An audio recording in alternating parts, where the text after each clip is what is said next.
yesterday's day at camp went so far? I think it was good. We got to get up and down a little bit, played a couple 8-minute scrimmages. The guys were a lot more comfortable. I was kind of shaking some of the rust off of yesterday. They got out there, got to enjoy it, played hard, competed, battled against each other, which I thought was great to see.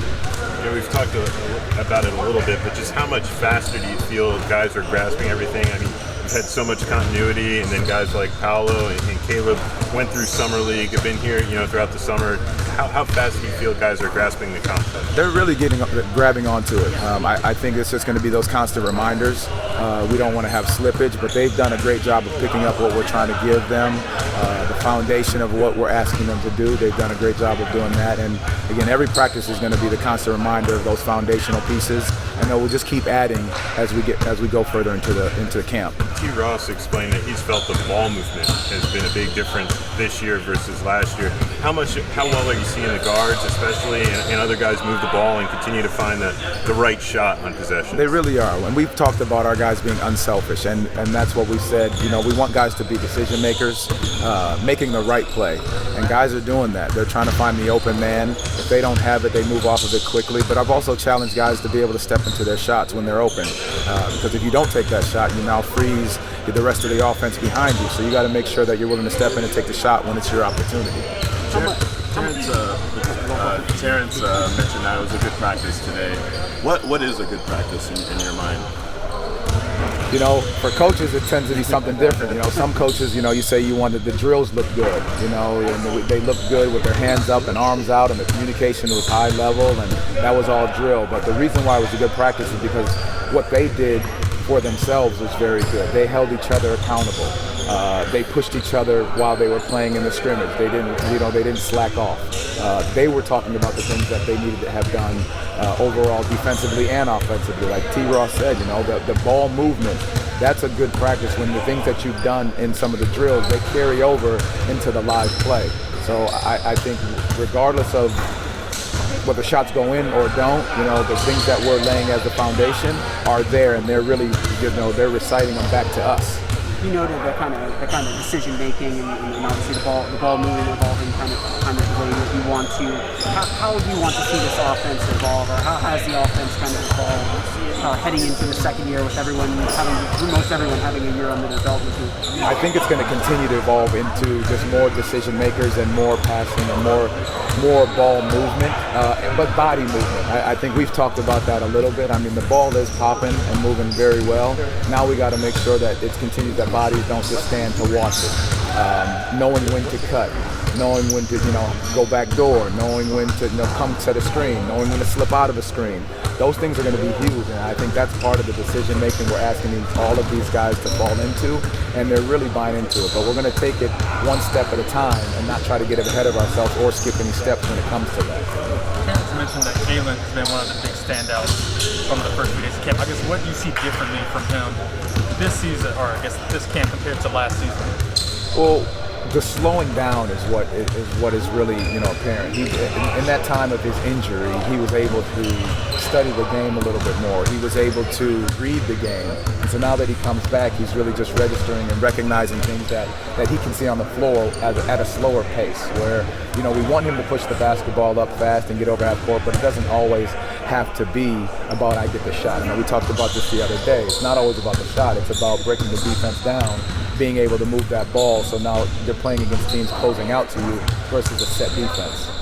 Obviously, there's been a lot of focus on call him Cole Anthony now, Cole Anthony.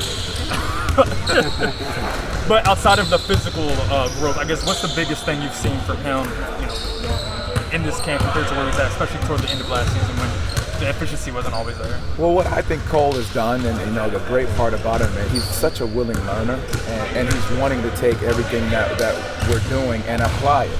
And so that's what was noticeable. Like yesterday, we stopped a couple plays, and it was, let him explain what he saw in a certain situation. And I think that's great for these guys to understand and learn. So they're not just doing it, they're finding out the why they're doing it, or what the process was in that decision making in that moment.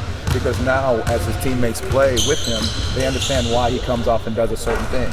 And now they can keep communicating with each other and holding each other accountable there.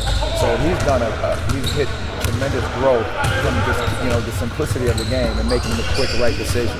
How much of a benefit will it be where your entire front line can shoot the three ball, space the floor? I think that's going to be huge. Our ability to knock down shots, but just now you can space the floor where teams have to honor that. And now it creates closeouts, which in closeouts you now create the driving to the basket, which we want to be able to live at that rim and punish defenses at the rim. But then it goes back to once they've made that decision to drive the basketball, they've got to make decisions behind it now. It's not just, hey, I didn't shoot it and I drive it. Well, now there's going to be another set of defenses coming to you. Now how do you find the open man? And now it's their turn to make the next decision. So, Coach, what's the plan as you get ready to go to your first game? We're going to continue to evaluate. We have two more practices, so we're going to evaluate and see how we go with different matchups, different lineups, let these guys get some more of the detail in what we're doing, and then just kind of sample out a couple of different looks. Tonight and tomorrow before you guys leave? Yes. We asked Wendell about this. You mentioned that you guys have tried out those bigger lineups, those bigger front lines. Yeah. I think it was Paulo, him, and then Bull. What have you seen from these bigger lines, and what ultimately, I guess, do you want to see as they continue to grow? I mean, I think Wendell and Cole both mentioned a lot of them. This is their first time playing alongside two other guys, other stats.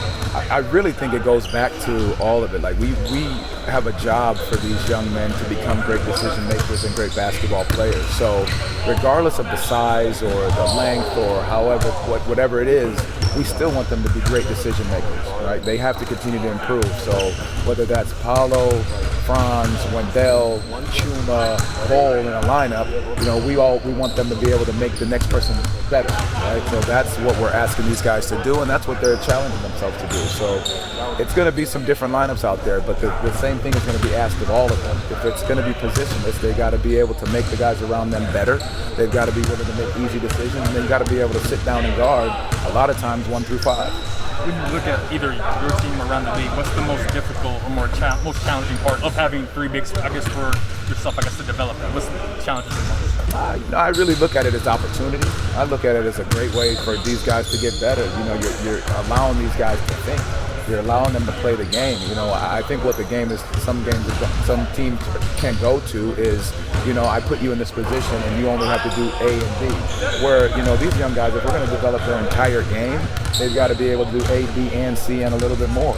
And that's part of being a full developed basketball player, not just a position, because we want guys to be able to play the whole game, not just a specific spot and a specific play. I want them to learn how to play basketball at a high level all the way around. Jamahl, how does that work with big guys running the point? But you got these small, faster guys also on the other side. How does that work defensively? Well, it also depends on it. In the league, guys are so good. You're not playing one-on-one. And so it's 1 against 5. That's how we want it to look. So whether that's Cole Anthony guarding, a bigger guy, then he's got to know that he's got help behind him. Whether that's Bol closing out on a guy that may be quicker, well, then he's got to know that he's got help behind him. So you want to make sure that our guys understand that it's not them on an island. It's never the case. Our guys are going to guard five guys against that one, so that one guy that's going against us feels that crowd the entire time, and that physicality that they have behind it, knowing it's going to be tough to get to that rim when you got 6'10", 6'11", 7 feet behind you.